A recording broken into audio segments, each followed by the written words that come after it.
Hola a todas, todos y todes, muy bienvenidas a un nuevo capítulo de nuestro podcast Salud Mental Feminista, Prácticas y Diálogos Colectivos. Mi nombre es Antonia Fromin, terapeuta ocupacional de la Casa Comunidad, y en esta oportunidad nos encontramos con Gloria Silva y Patricia Loredo para grabar un capítulo sobre migraciones y violencias. Patricia Loredo, psicóloga peruana e integrante de la comunidad y corporación del colectivo Sin Fronteras. Y por otro lado está Gloria Silva, integrante de la Escuela de Terapia Ocupacional USACH, del Grupo de Estudios Críticos desde el Sur, Violencias, Resistencias y Tensiones Epistémicas, y del Núcleo Feminista de Terapia Ocupacional. Entonces, primero agradecerles, por la disponibilidad a encontrarnos a dialogar. Y quería comenzar con una pregunta que es, ¿qué significa la migración en la vida de las personas? Para poder comenzar. Muchas gracias por la invitación y por incluir este tema en un espacio de reflexión y de difusión, especialmente en tiempos tan complejos. Migrar siempre, decimos nosotros desde la organización, que es, si bien es un hecho constitutivo de la humanidad, porque migramos desde que somos seres humanos. Sin embargo, la migración en los últimos tiempos, en general viene siendo un proceso que se da empujado por condiciones adversas, ¿no? Y cada vez mucho más asociada a las profundas desigualdades que tenemos a nivel global, ¿no? Entonces, se migran desde poblaciones, países del sur del mundo, en general buscando mejores condiciones de vida, ¿no? De subsistencia, de sobrevivencia, de protección a la vida, a la seguridad. Y eso en el contexto actual, especialmente donde a nivel global estamos viviendo un retroceso especialmente en materia de derechos humanos, y donde el tema de la migración y las personas que migran están siendo objeto de campañas de odio. Este contexto agudiza, ¿no?, todos los quiebres que viven las personas que salen de sus países forzados por condiciones en general adversas. Por lo tanto, significan quiebres de por sí en situaciones forzadas de distinto tipo, tanto por situaciones económicas, políticas, y para el caso que nos toca tal vez hoy de manera particular, también especialmente para las mujeres, es una situación que le permite también en algunos casos buscar alternativas. Se ve a la migración como una alternativa para salir de trayectorias de violencia, ¿no? A las comunidades también de la diversidad sexual también, ¿no?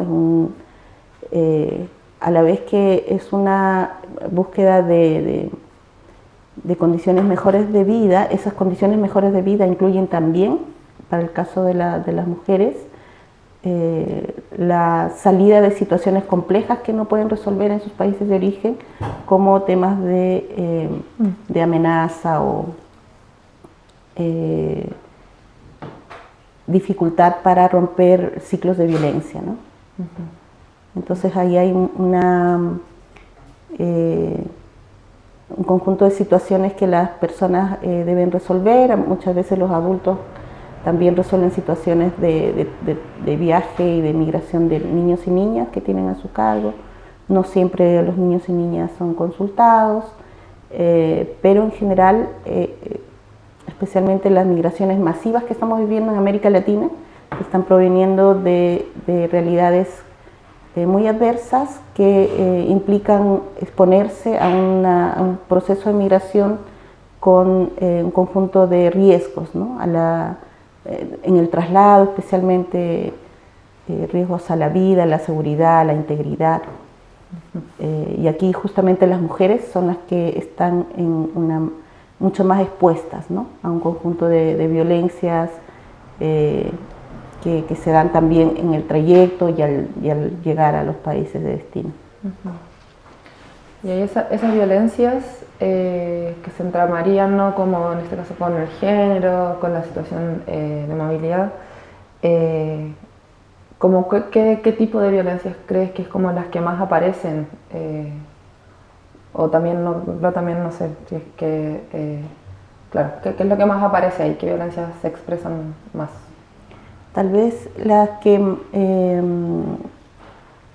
son como más vividas con más angustia y, en general por las mujeres son situaciones en el traslado de las relaciones que se instalan o se construyen con las personas que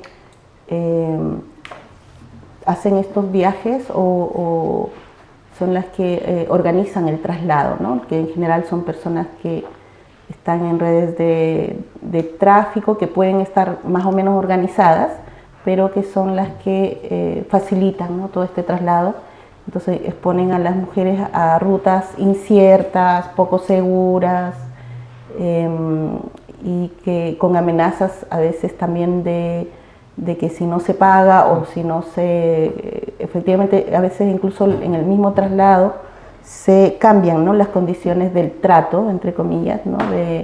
de cuánto dinero se espera y por lo tanto si le cambian el monto y no les pagan hay amenazas de tipo abuso sexual o de retener a ellas o incluso si van con sus familias hasta que las familias no paguen, incluso secuestro. Se ha visto en algunos casos situaciones que terminan en trata también, ¿no? Retención de las mujeres mientras no paguen o abuso sexual también.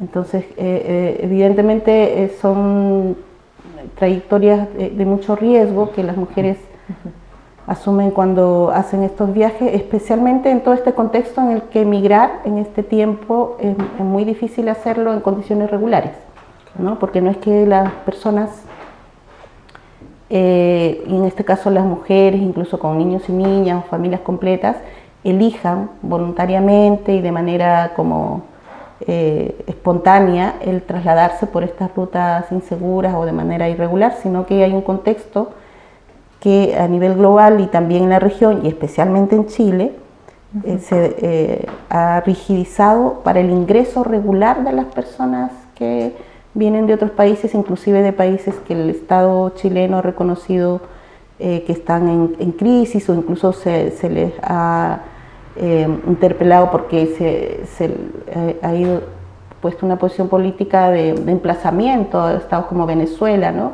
Que se les ha nombrado como dictaduras, se reconoce que son dictaduras, sin embargo a sus digamos habitantes no se les da el trato de personas que escapan de una dictadura, ¿no?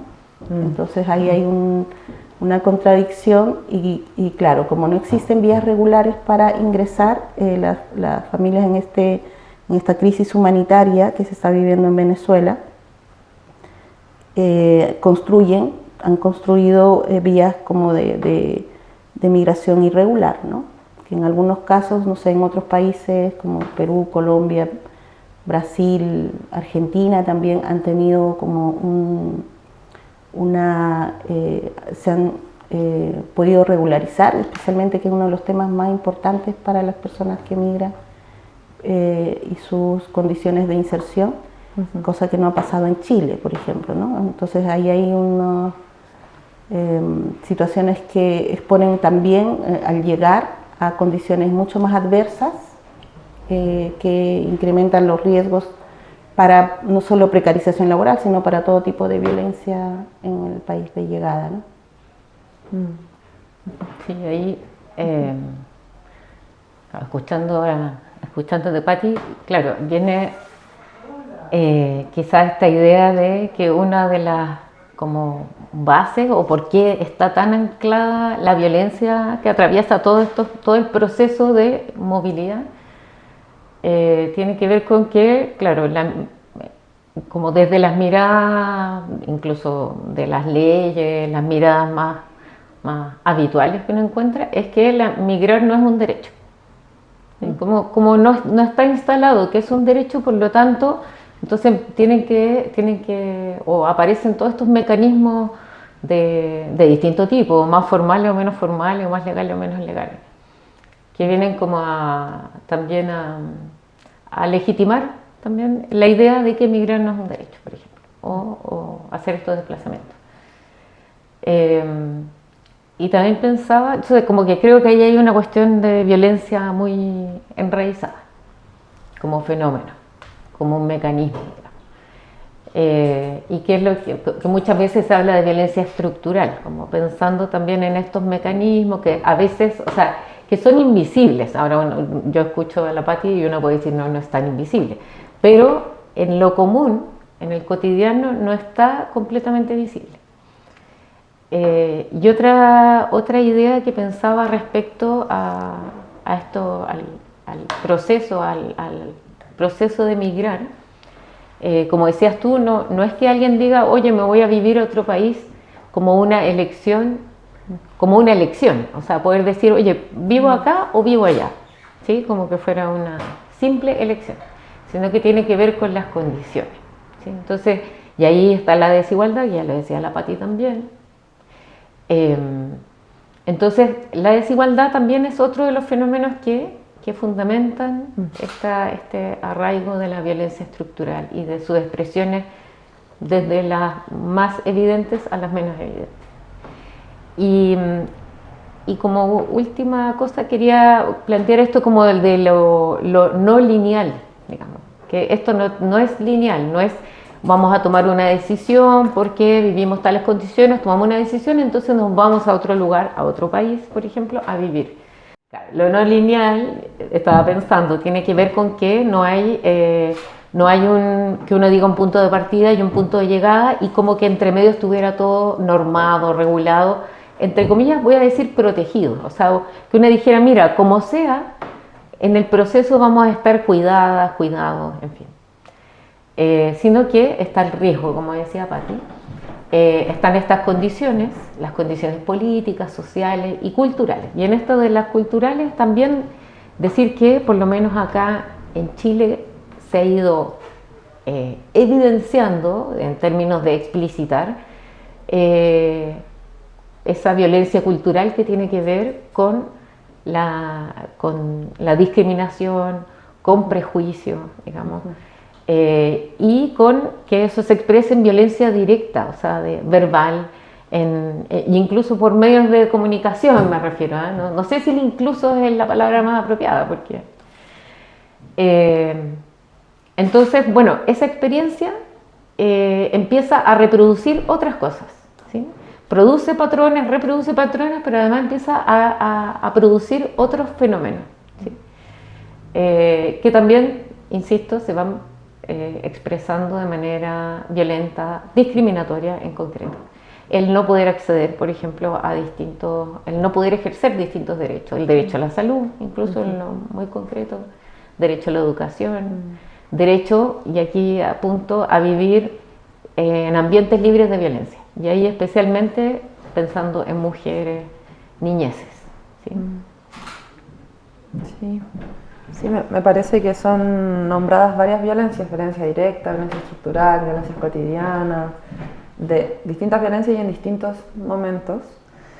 Y a propósito de nombrar cosas, igual habremos nombrado migración, movilidad, entonces tal vez como detenernos un poco ahí en la posición o como qué queremos decir a la hora de nombrar de manera diferente, por ejemplo, persona migrante, persona en situación de migración o persona en situación de movilidad humana. Claro, en general hay una propuesta que está más cercana a una perspectiva de derechos humanos que nombra a las personas que inician como todo este proyectos migratorios como personas en situación de movilidad humana, ¿no? Porque es una situación que atraviesa la vida de las personas, de gran parte de nosotros y nosotras, que muchas veces son situaciones que transitan de alguna forma en la vida de las personas, ¿no? Y especialmente la forma de nombrar las personas como personas migrantes, o en el caso de los niños y niñas como niños y niñas migrantes, implica de alguna forma restringir un poco la condición humana, ¿no? Entonces es como limitar todas las múltiples, no solo identidades, sino las múltiples sentidos, propósitos que puede tener una persona que está en una situación de movilidad, pero que es mucho más que eso, ¿no?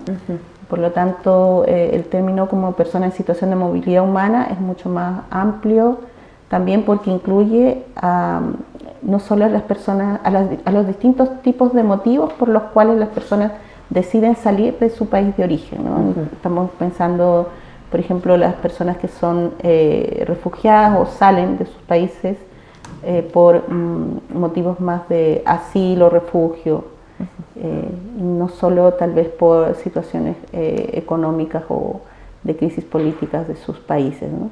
Entonces, el hablar de personas en situación de movilidad humana es como reconocer que la dignidad de las personas es como mucho más amplia, y que es importante como no perder de vista que somos seres humanos, ¿no? Que tenemos muchas otras como sentidos y propósitos en la vida, que solo el hecho de trasladarnos de un país a otro, que ya es bastante, pero que eso no lo es todo, ¿no? Claro, claro. Ahí, claro, ahí en términos de, o sea, hablar esto de cuando se habla de migrantes, también a veces categorizar de esa manera, hay dos asuntos como que quería plantear. Por un lado, es claro, ponerlo como fijar la categoría. Estoy pensando cuando Karina Ochoa planteaba lo de las fijezas, ¿sí? Que esa es como una operación también que también tiene por objetivo reducir a algo, ¿sí? En algunos casos incluso llega a ser de cosificar, digamos, cosificar a las personas, que digamos, la expresión de eso se da especialmente en los fenómenos en el delito de trata, digamos, ese ya como una expresión muy evidente, la cosificación. Pero también cuando uno dice migrante, viene en algún punto viene a fijar esa categoría. Y como otro asunto es que, y lo decías tú, Pati, no sé si lo voy a decir bien, pero también de alguna manera reduce o resta de la complejidad que tiene las situaciones de las personas, ¿sí? Entonces, como pensando en la idea de interseccionalidad, que a veces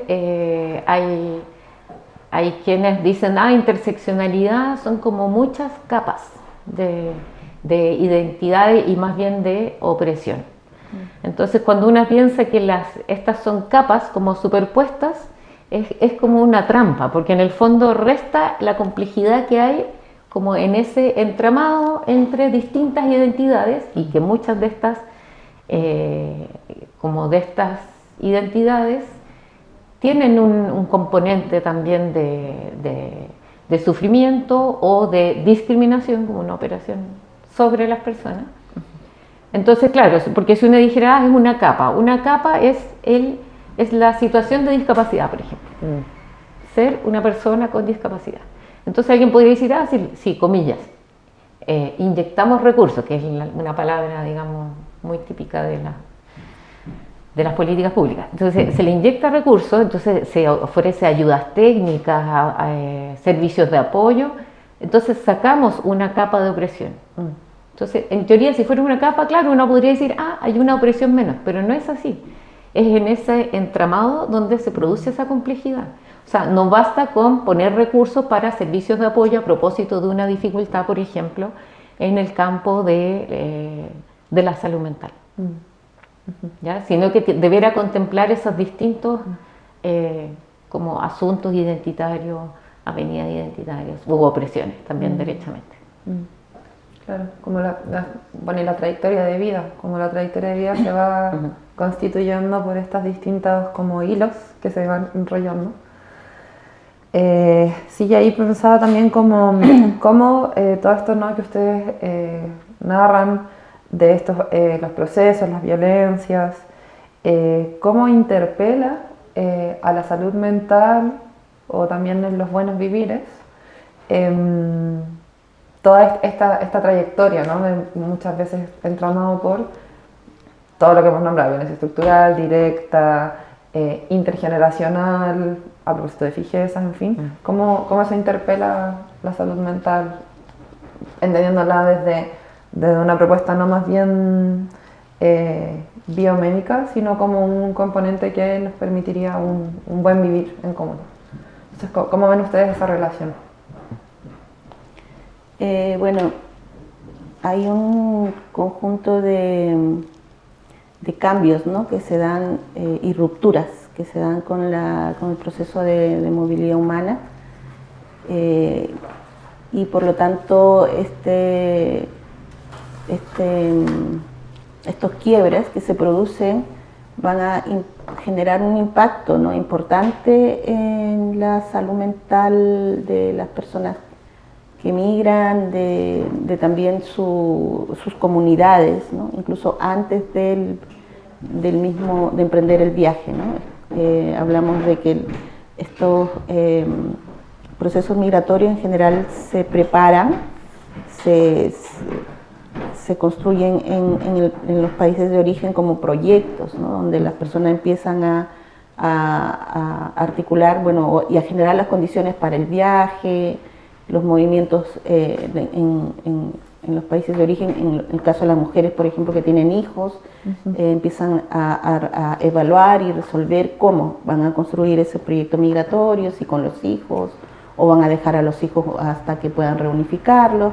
Entonces, todo eso, desde la idea inicial de generar como este desplazamiento y empezar a construir ese proyecto migratorio, ya genera un impacto, ¿no?, importante en la salud mental, no solo a nivel individual, sino de esa comunidad, de ese grupo familiar, y esto empieza como desde este punto como de inicio de la idea del proyecto migratorio, empieza después a complejizarse, ¿no?, con todo lo que viene después, que son un conjunto de desafíos, ¿no?, muy complejos, situaciones muchas veces límite que le toca vivir a las familias y a las personas que migran, y esto significa que la salud mental se ve claramente afectada, y depende mucho de, bueno, las condiciones en las que se da la salida, en las que se da el viaje, las condiciones a las que se llega, el cómo se va a elaborar, ¿no?, estos duelos migratorios, por ejemplo, que se habla también de un conjunto de quiebres que viven las familias y las personas migrantes, que impactan en su salud mental, y que no siempre van a tener las condiciones para elaborarse, ¿no? Entonces, cada etapa, como desde antes de salir, el viaje, la llegada, tiene desafíos distintos que impactan de manera importante en la salud mental, y dependiendo de las redes de apoyo, de las condiciones, ¿no?, que se encuentre esa persona en cada una de estas etapas, si hay protección, si hay seguridad, o si hay más bien amenaza, si hay riesgo, si hay violencia, si hay o no, en el caso del país de llegada, políticas de acogida, o si la xenofobia es o no un tema importante, que va a tener cursos distintos, ¿no? Sí, ahí. Ya, no, perdón, es que es la... Sí. Mira, sobre salud mental hay una persona que se llama Esther Kusto, que hace una definición de salud mental, y esto hace 17 años. Lo digo así porque a veces cuando uno lo plantea hay gente que dice, ¡uy, qué interesante! Y uno dice, sí, igual no es nuevo, digamos. Lamentablemente todavía falta bastante, o sea, hay mucha declaración que la salud mental es prioritaria, etcétera, etcétera, pero muchas veces la salud mental, lamentablemente, se asocia desde una visión muy medicalizada y psicopatologizada del malestar a tener atención psiquiátrica, por ejemplo. Entonces, no, sí, hay más psiquiatras, entonces por lo tanto con eso se pretende mejorar la salud mental, cuando en este caso tiene que ver con una cuestión mucho más amplia. Entonces, esta persona plantea la noción de salud mental primero como un proceso. Entonces, no es como ceñirse a esta idea de un estado de salud mental en un momento definido y que ahí se queda o que se resuelve con ciertas medidas muy puntuales. Siento que es como un proceso. Y lo relaciona, acá lo tengo frente a mí, con la idea de vida familiar, vida comunitaria, con trabajo, con poder, en el fondo, poder acceder y ejercer derechos. ¿Sí? Y también lo habla como hace alusión a las condiciones de vida de distinto tipo, que desde algunas perspectivas que están incorporadas dentro de algunas políticas públicas en salud mental, no sé cuánto se expresan en lo concreto, pero están los determinantes sociales. Entonces, determinantes sociales de la salud, si la persona tiene acceso a agua, luz, en fin. Pero no está dado tampoco, aunque parezca dado, no está dado. Y también Esther Custo plantea que también tiene relación a su historia y sus proyectos, ¿ya? Y no solo en que pueda llegar a formular proyectos de vida, sino que también poder tomar decisiones para esos proyectos de vida o a propósito de lo que pretende lograr, ¿sí? Y tomar decisiones implica tomar decisiones desde las más cotidianas, muy concretas, poder tomar decisiones respecto a cómo alimentarse, cómo vivir la sexualidad, por ejemplo, hasta decisiones, por ejemplo, de en qué lugar vivir, ¿sí? Bueno, entonces está esta participación real como el derecho a la autonomía, como un derecho a tomar decisiones, y no solo como una capacidad, que ese también es otro elemento. Y hay otro elemento que plantea Esther Custo que se refiere a las posibilidades de pertenencia, de pertenecer. Y eso yo creo que ahí también hay brecha, digamos. O sea, si pensamos en términos, y no solo a propósito de haber nacido en un lugar distinto a donde vives, sino que por una serie de intersecciones más, que era lo que hablábamos hace un rato atrás. Entonces, y también como otro elemento que quería plantear es que Esther Custo habla de la construcción de vínculos sanos, creativos y solidarios, y de satisfacción material, pero también satisfacción simbólica, ¿ya? Respecto al poder ser parte de un lugar, a poder tener un proyecto de vida, que ese proyecto de vida también contemple distintas opciones, ¿sí? Y en esto quería vincular a que, por ejemplo, parte de las brechas que hay en torno a salud mental, procesos migratorios, pero también en el plano de personas sobrevivientes a la trata, está la idea que no siempre se consideran las trayectorias subjetivas, no se considera necesariamente trauma, ¿sí?, sufrimiento psíquico, malestar o estigma en el proceso de migrar.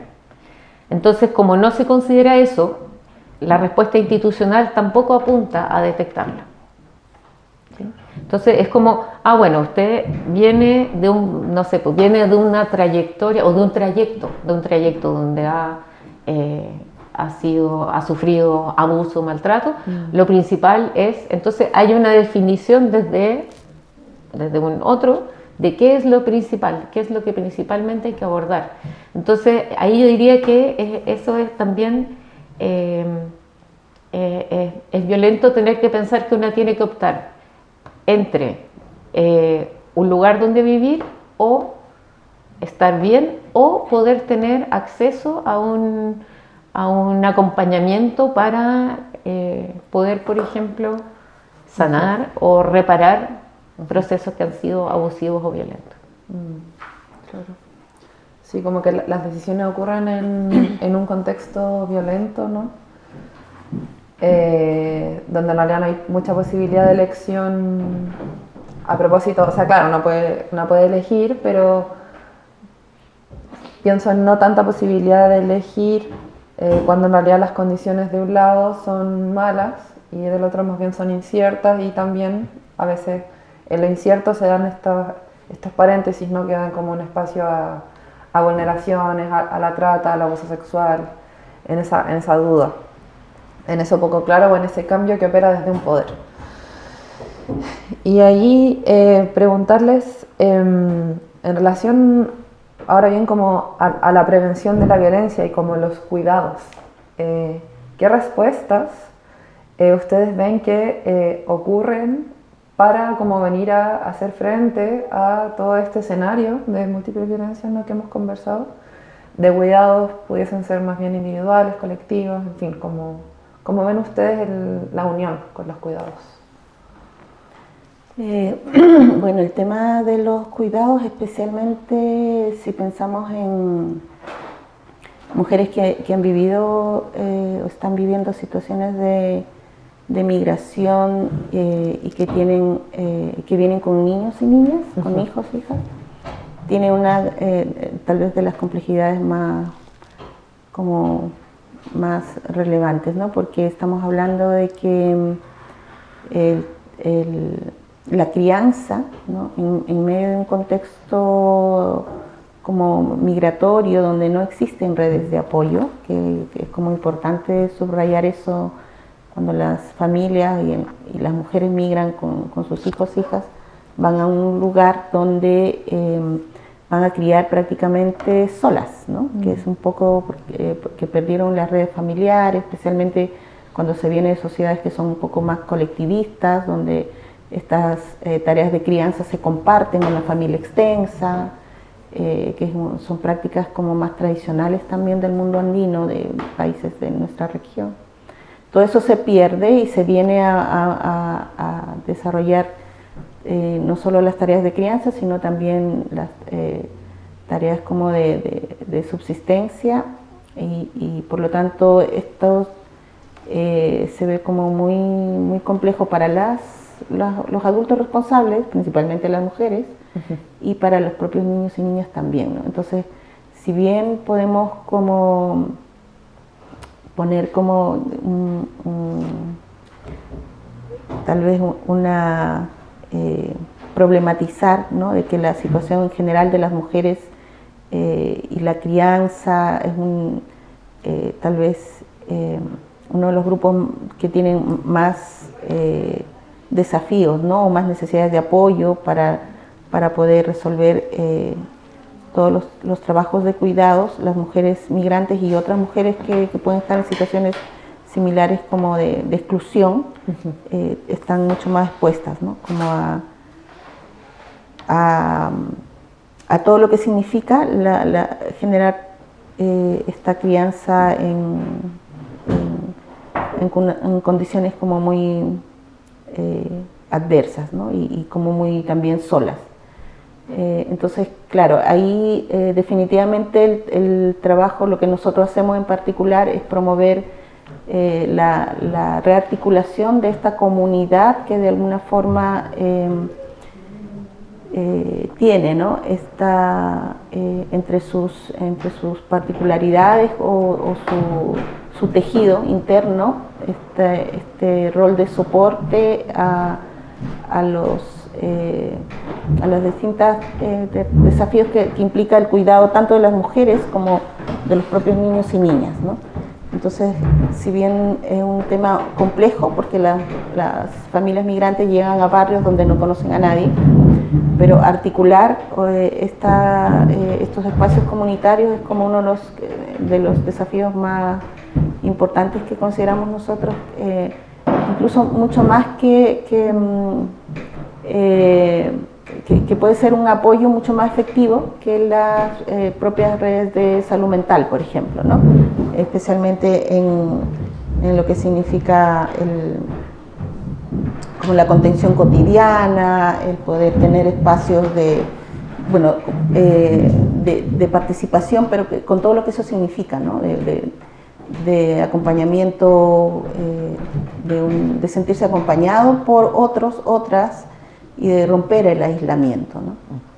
Entonces ahí, claro, es como importante, y lo que siempre nosotros estamos promoviendo en las propias familias y en la comunidad en general es cómo se van articulando estas redes de cuidado comunitario principalmente, que mantenga tanto a las familias, a las mujeres y a los niños y niñas con espacios de protección, ¿no? Redes de protección comunitaria, redes de contención, de ayuda, de apoyo mutuo. Y esto es como una de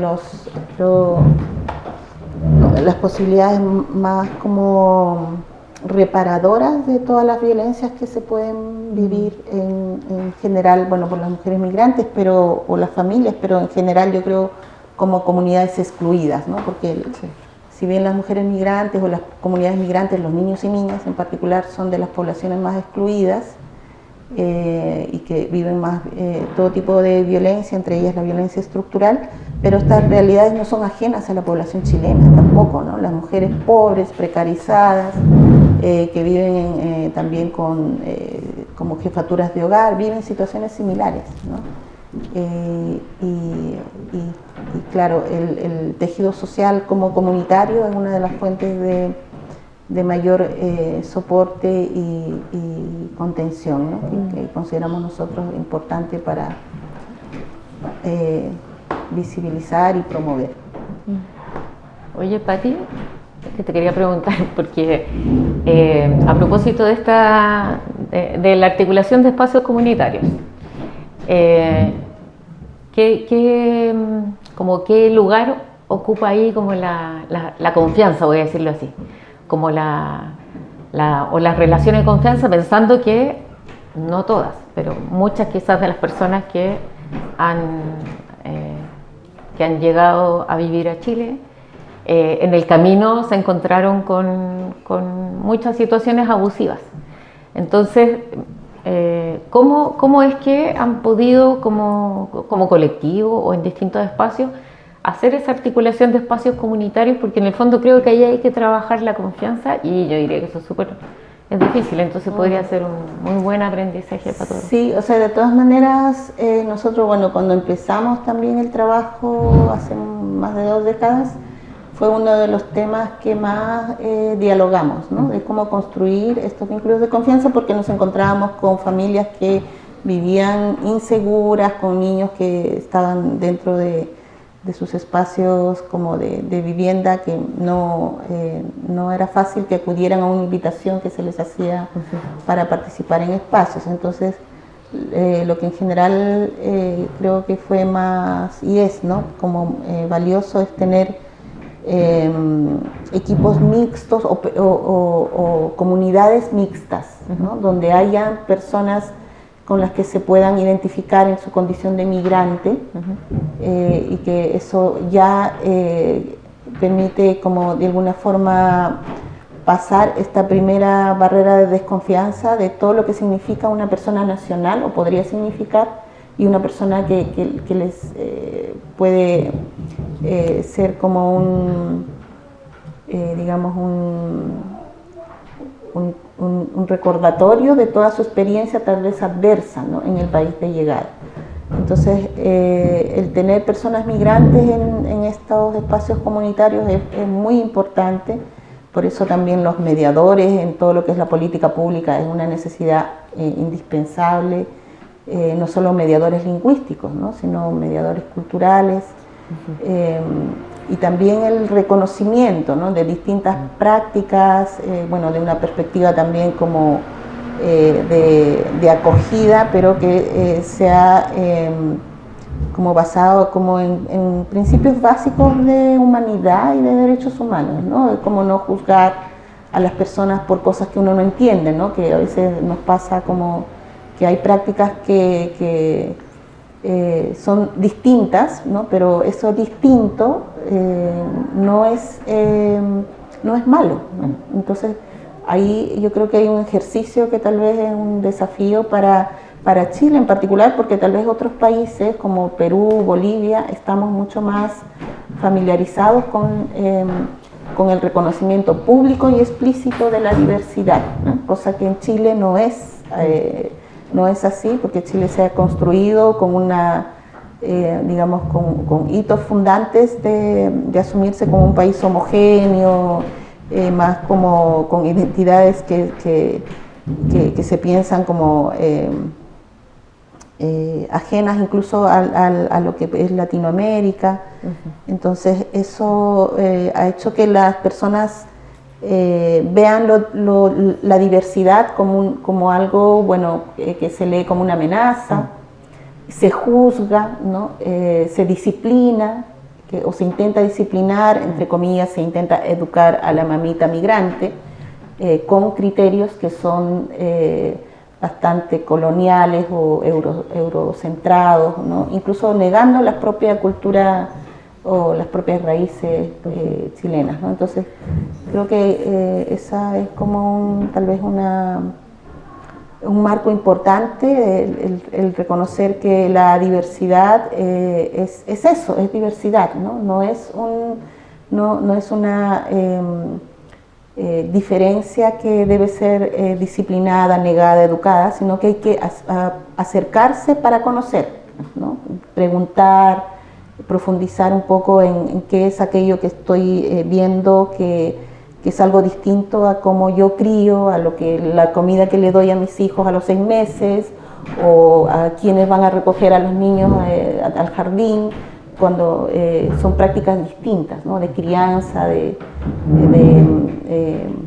vida finalmente, pero que el ser diversas no quiere decir que sean malas, ¿no? Sí, yo por eso también, o sea, aparte, agradezco mucho tu respuesta, porque el asunto como de la interpelación a la crianza, cuando recién habías empezado a comentar antes de la articulación de los espacios comunitarios, de poder compartir, yo creo que me ha pasado en la atención primaria, en salud, por ejemplo, el tema, por eso cuando dijiste, vamos a educar a las mamitas, cómo alimentar a los niños, niñas, y ese es un ejemplo más. Entonces, como a propósito también de esto vamos a recibir a las personas migrantes para que se adapten, ¿sí? Que ahí versus el poder decir son formas distintas, así como dentro del país, voy a decir, y quienes nacimos acá también tenemos formas distintas, o sea, también eso, tratar de homogenizar como, comillas, el chileno es no sé qué, o la mujer chilena es de cierto tipo, también eso es bien, digamos, curioso, por decirlo menos. Y respecto a esto de la articulación de espacios comunitarios y de las confianzas y de la experiencia que hay como colectivo, también está esta experiencia que yo no quiero contarla porque yo no sé quién debe contarla, pero este taller que también generaron desde el colectivo, que era de prevención de la violencia. O sea, que me parece que sí puedes contarle un poquito, porque es una práctica muy concreta que me parece que... Claro, nosotros generamos una experiencia de trabajo en prevención de la violencia de género en particular con niñeces, adolescencias y mujeres, ¿no? A propósito del apoyo de un fondo que quisimos construir una experiencia basada también en los propios saberes y en las propias realidades de las niñeces y las mujeres, y levantamos un poco las principales riesgos, amenazas o realidades que viven las mujeres, y en base a ello construimos una cartilla, ¿no? Y bueno, este taller lo que hace es mapear un poco cuáles son estas violencias que viven, ¿no? Que son más significativas para por ejemplo, las mujeres, y entre las violencias que más se nombran está la violencia en los contextos laborales, por ejemplo, ¿no? Ya.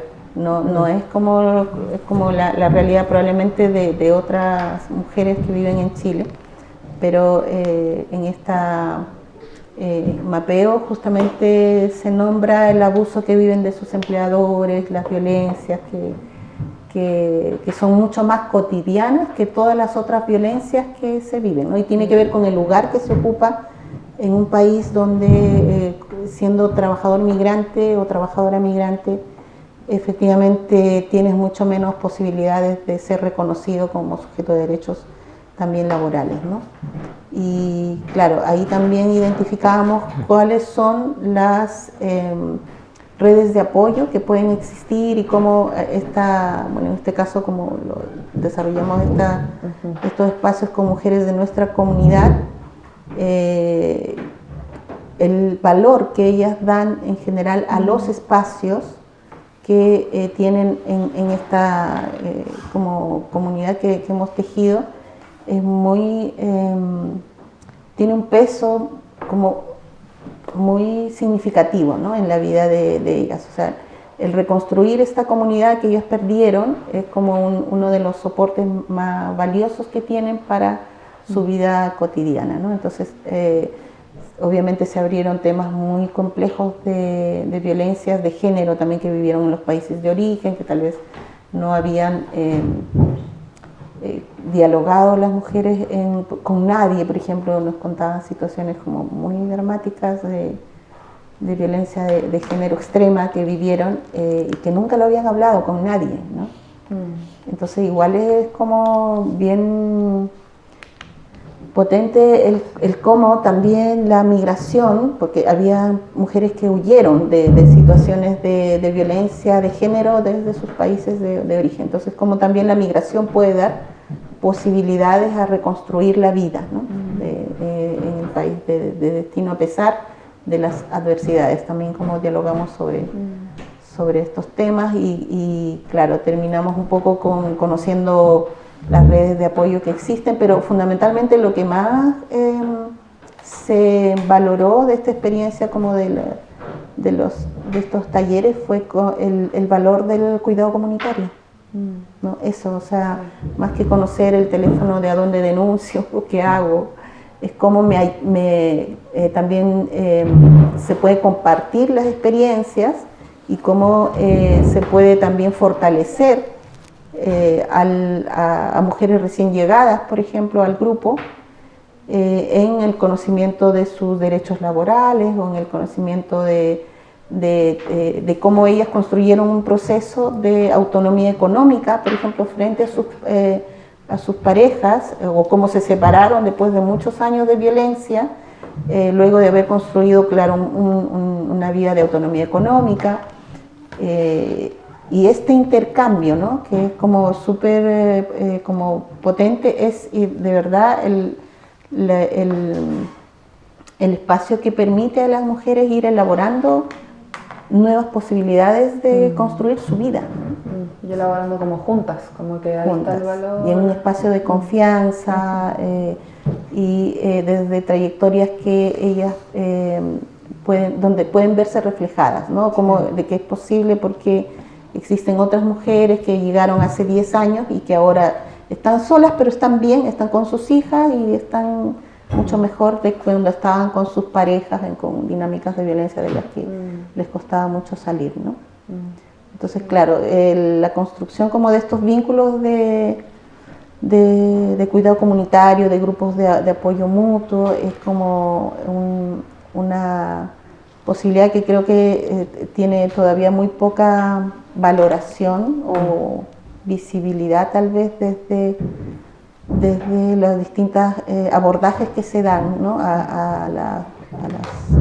a cómo vamos construyendo caminos para salir de estas dinámicas de violencia cuando hablamos de violencia de género, ¿no?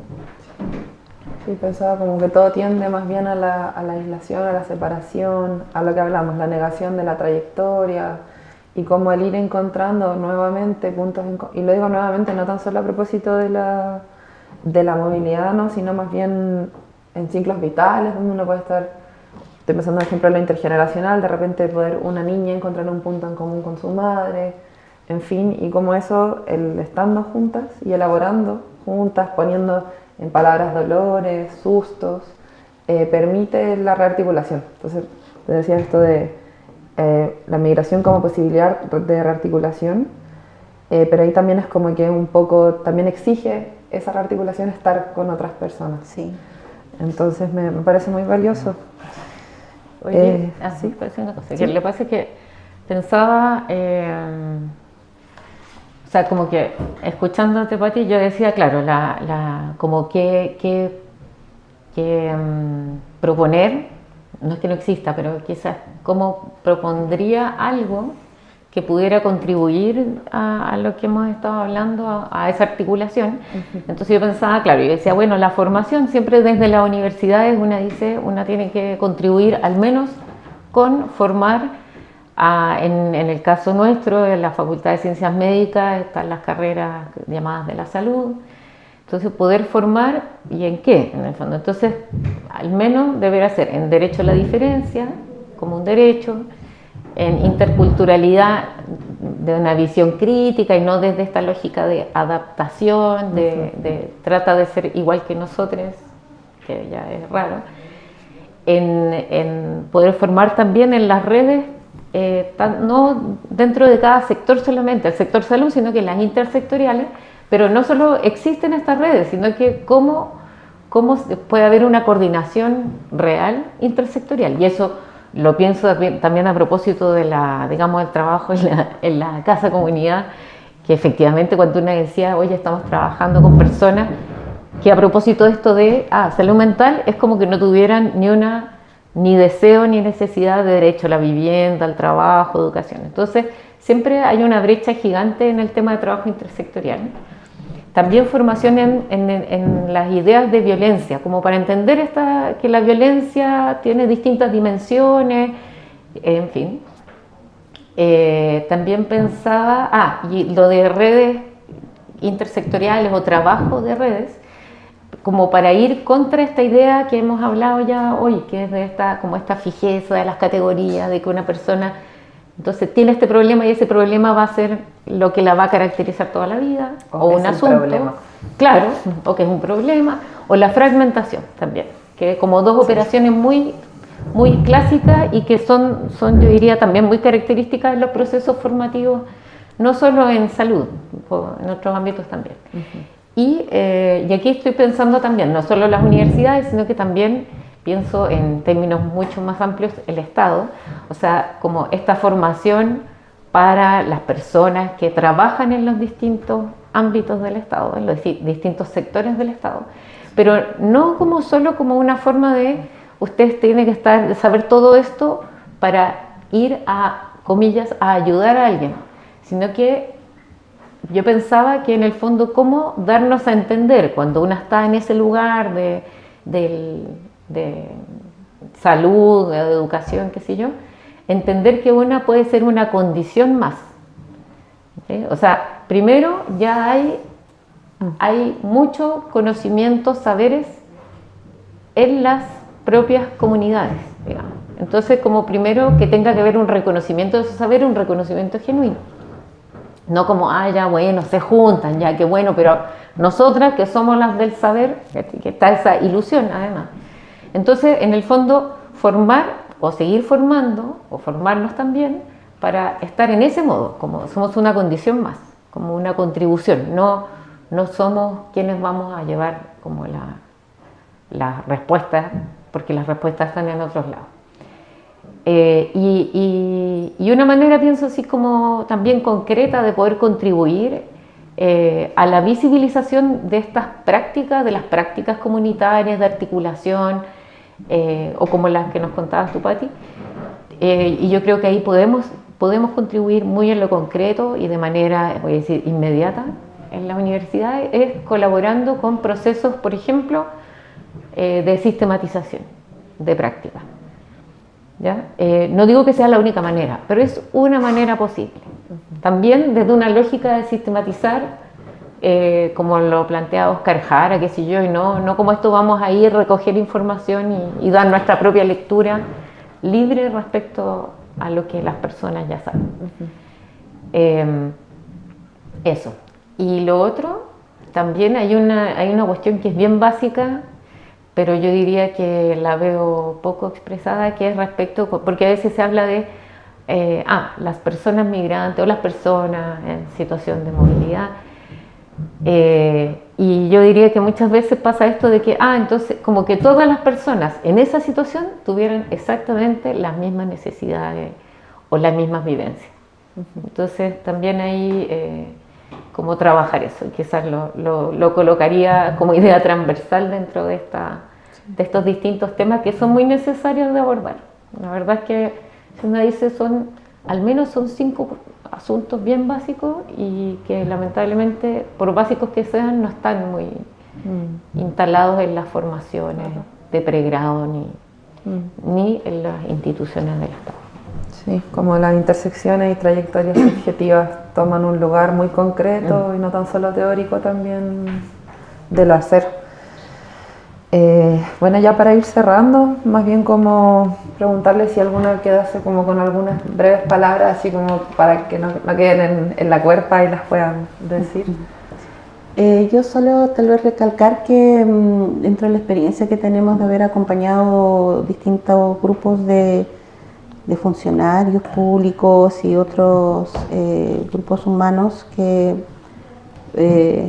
han tenido interés como en ver cómo abordar o reflexionar sobre el tema de la migración, una de las experiencias que consideramos ha sido más valiosa es cómo problematizamos en conjunto las desigualdades y las jerarquías, ¿no?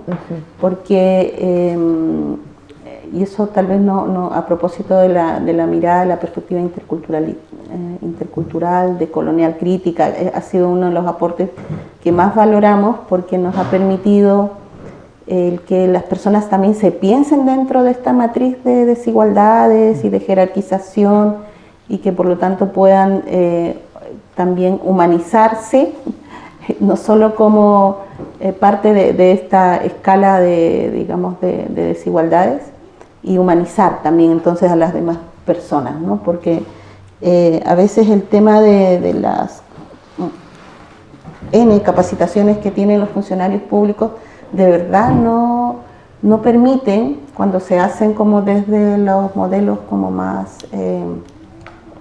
tal vez tradicionales, no permiten hacer una reflexión sobre qué está en el fondo, ¿no? de esta xenofobia, de esta exclusión en derechos.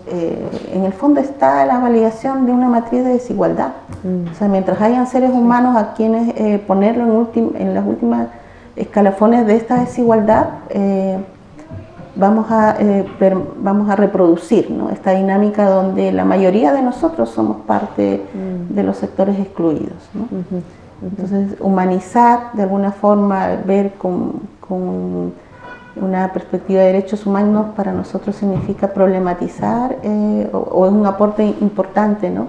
Problematizar estas desigualdades, estas jerarquías, y darnos cuenta que al final, si es que no hacemos pequeños o grandes cambios en esto, todos perdemos, ¿no? Sí, súper. Muchas gracias, Pati. ¿Algo Sí. para cerrar? Claro, yo creo que un asunto, un ejercicio así como que yo creo que hace bien, y no solo una vez en la vida, sino que cada cierto rato, es como poder reconocer cuál es como mi lugar en distintos espacios, en distintas circunstancias. Yo creo que es algo que comúnmente no se hace. Estaba pensando a propósito de esto en esta matriz de desigualdad. Yo creo que hay muchas personas que es como, no, a los migrantes, no sé qué, que no, etcétera, etcétera. Hay una serie de cosas que se dicen. Y de repente yo digo, es bueno que uno mire en qué punto de esa matriz está también. Porque si no, es como que fuera como que la matriz de desigualdad está allá. Yo estoy fuera de la matriz de desigualdad. Y eso entonces es tan ilusorio, pero igual genera esa aversión, como odio también muchas veces, miedo, no sé. Entonces yo creo que quizás si hiciéramos, como que uno dijera, oye, tengamos esa práctica, no sé, una vez al año yo ya estaría conforme. Hagamos ese ejercicio, ¿quién soy yo en este espacio? En relación, porque siempre una está en relación a las circunstancias, a las personas, en fin. Y lo otro, puede que me arrepienta de esto, no lo sé, pero yo pensaba a propósito de la confianza, que yo de verdad creo que es como parte de la experiencia, por ejemplo, de este colectivo, de lo que yo conozco, y de otros espacios también colectivos y comunitarios. Yo creo que la confianza de verdad que es tan central. Porque, entonces ahí yo decía, pienso, ¿por qué o sea, que yo creo que la confianza es algo que tenemos, voy a decir así, que tenemos que ganarnos, ¿sí? O sea, a veces en la universidad, ampliamente hablando, se cree que como que tú vas a un lugar y te tienen que abrir la puerta porque tú eres la universidad. Entonces yo digo, ¿y por qué tendría que ser así? O sea, como una pregunta concreta y abstracta al mismo tiempo. ¿Qué hemos hecho para decir que la gente simplemente debería confiar en nosotras? Nosotros vamos, decimos, oye, nosotros queremos, por ejemplo, investigar algo o queremos hacer un taller de no sé qué y que tendrían que abrirnos las puertas. Lo mismo pienso para los sistemas de salud, para los distintos espacios del Estado, digamos. O sea, ¿por qué está esa idea como que tuvieran que confiar simplemente en alguien que no conocen, que además que ven que a veces no respetan mis formas distintas de hacer las cosas, vulneran mis derechos? Entonces yo creo que ahí también hay una práctica que puede estar asociado a esto, de hacer este ejercicio de revisar ese lugar nuestro en la sociedad, como decir, ¿qué hemos hecho para pensar que puedan confiar en nosotras y qué podemos hacer para también generar confianza? Y eso tiene que ser hechos reales. Sí, pensaba ahí como en esto, en generar confianza y también, bueno, no lo digo yo, lo dice, no sé, Freire y probablemente muchas otras personas más, de no como generar acciones para ir cambiando esto de los escalones, ¿no? Donde uno está en la posición, sino cambiar el modo de estructura. Entonces, y ahí poniendo tal vez la confianza al centro y otro tema, o sea, y temas más humanos por lo demás, como menos técnicos tal vez, como poner lo humano en el centro de esta estructura pudiese tal vez permitir un modo de relación distinto.